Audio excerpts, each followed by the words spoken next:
Narasi-narasinya pemerintah itu kayak narasinya Bang Noel tadi. Apa itu? Nggak usah pulang, nggak usah balik, seolah-olah, ya. Nggak usah diusir. Ya, yang kedua, tidak patriotisme. Mumpul lagi lu pergi, udah deh. Iya. Biar gua nggak usah repot gitu loh. Tidak patriotisme, ya. Kemudian Menteri Tenaga Kerja juga mengatakan ini tantangan buat pemerintah. Menurut saya ini bukan tantangan. Ini kegagalan. Dari siapa? Dari pihak-pihak yang tidak bisa menjaga SDM Indonesia terbaik untuk tidak keluar negeri. Yuda Nugraha, Direktur Pelindungan WNI dan BHI. Apakah memang ada peningkatan tenaga kerja Indonesia ke luar negeri dan ke negara mana?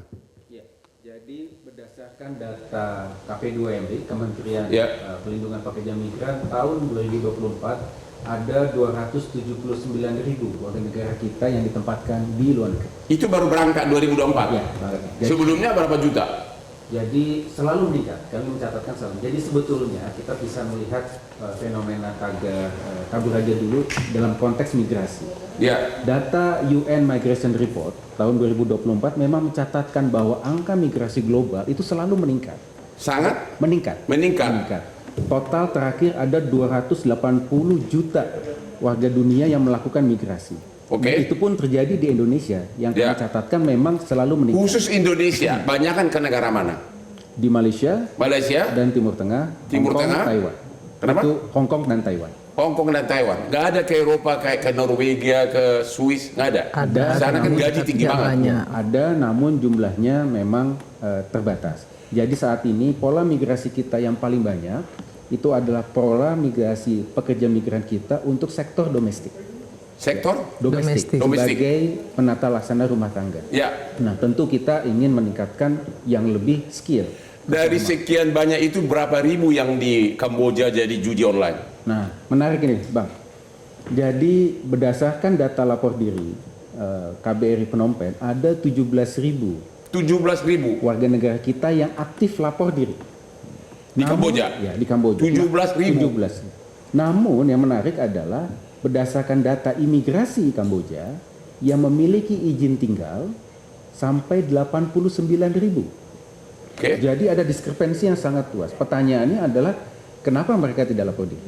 Memang yang diduga mereka mayoritas bekerja di sektor judi online dan juga online scam. Nah, ini yang kemudian yang menjadi himbauan bagi kami adalah satu, silahkan warga negara kita ingin berangkat bekerja ke luar negeri. Tadi Bu Irma sampaikan itu adalah hak konstitusi. Apakah memang judi online itu kan cuma 1-2 yang kena siksa? Sebagian besar sepertinya makmur ya? Banyak yang kena siksa. Banyak yang kalau judi online mayoritas tidak ada masalah.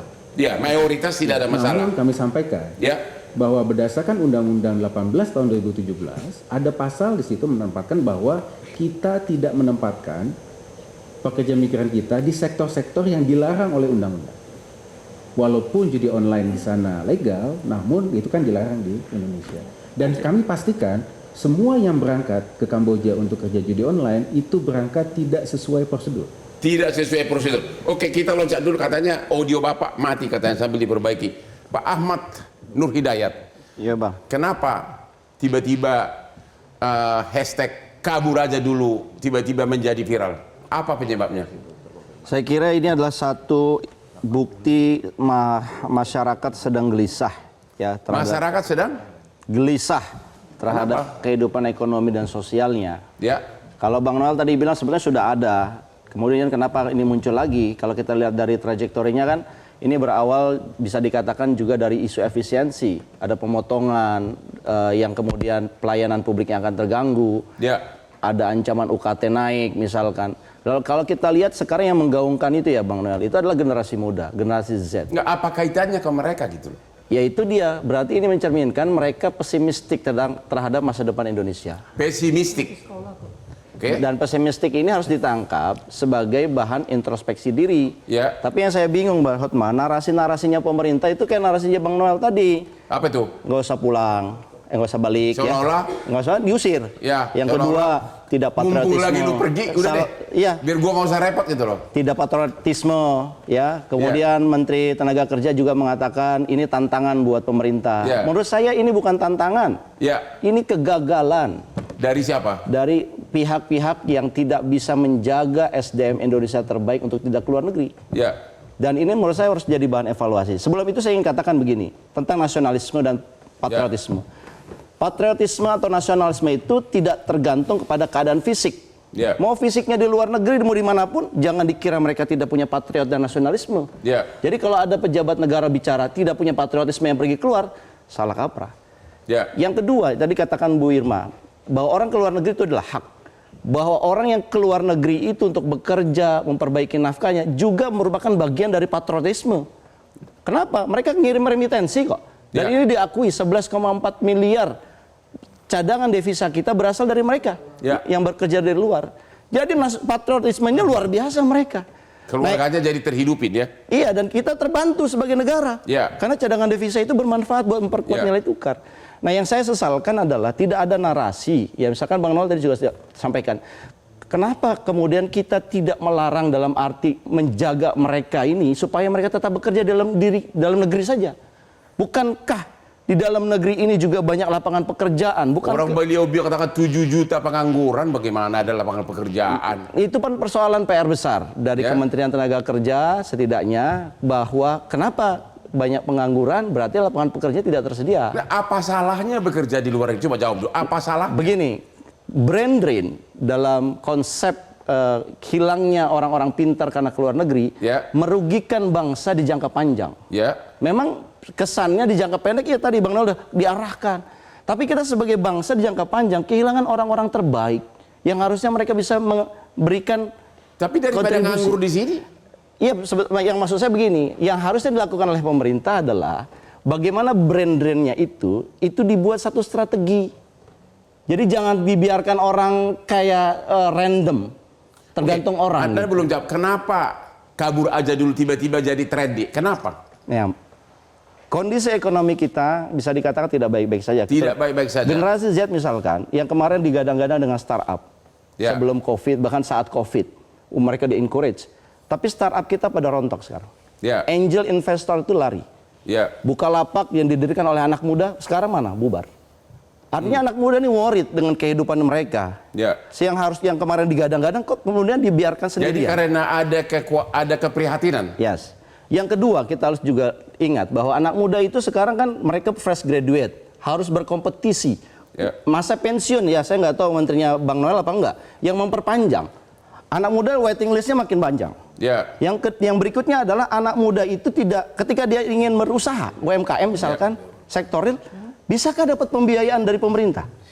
Mereka datang ke bank, ditanya, Anda punya pengalaman nggak? Nggak ada. Oke, Pak Hendri, emang kerja ke luar negeri itu bukannya bagus? Seperti Hotman, gue jadi kaya raya nih. Ya, saya juga pernah kerja di luar negeri.